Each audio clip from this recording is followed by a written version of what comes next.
I'm not very good with these things. It's kind of like a weird talking to yourself confessional that most people can see. So instead of doing my lovely journal entry today, or maybe as well as, I'm going to rant a little bit. This morning started off with, I woke up and I did laundry and I'm like, all right, maybe the bad part is past. Maybe. One can always hope. So as I'm driving to work, the knot in my chest and my stomach starts to get bigger and bigger. And if you don't have bipolar or anything like that, then it's very, very hard to understand. It's a poison, and there's so many like of those memes where you have these pretty pictures or even like these romanticized images and all these uplifting words, but sometimes you're so caught in the darkness that the words don't matter, and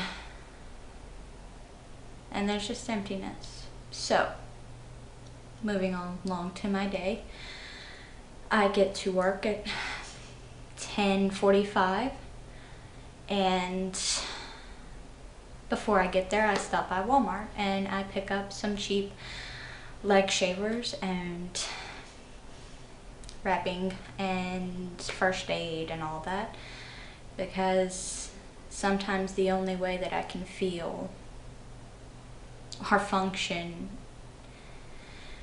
is the pain.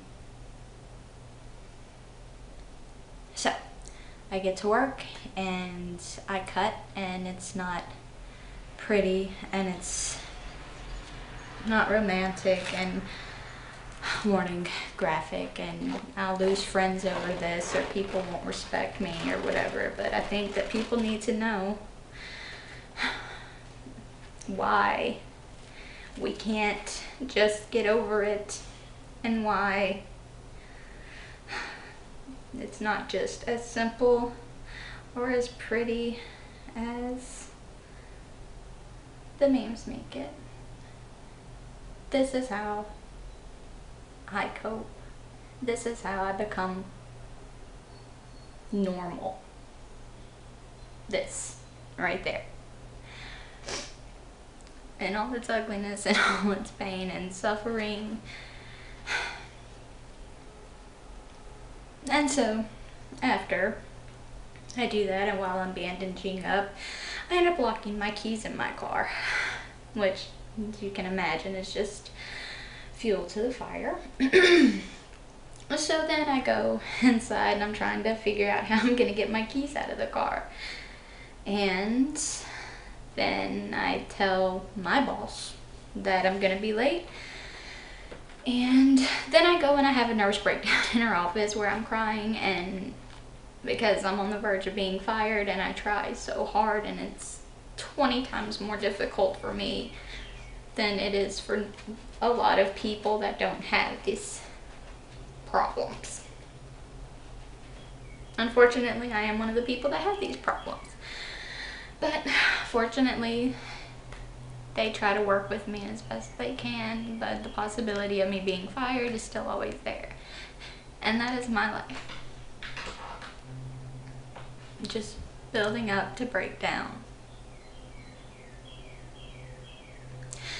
So finally, the locksmith comes, and $200 later, I have my keys, and then I come home, and then I finish laundry.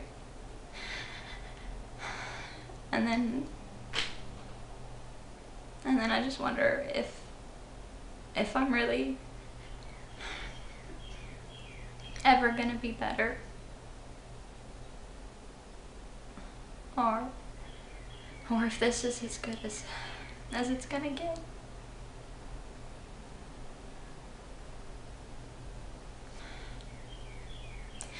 It's so hard to describe the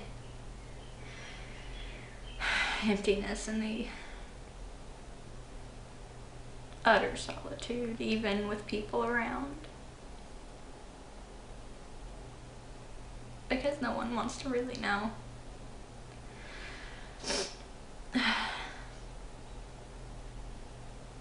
No one really wants to understand.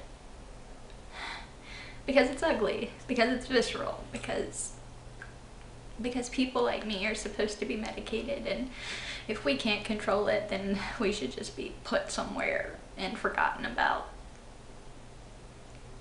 Because I'm unacceptable.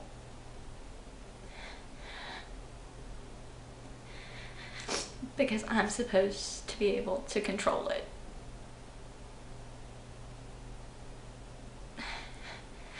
Because after all, it is just all in my head, right?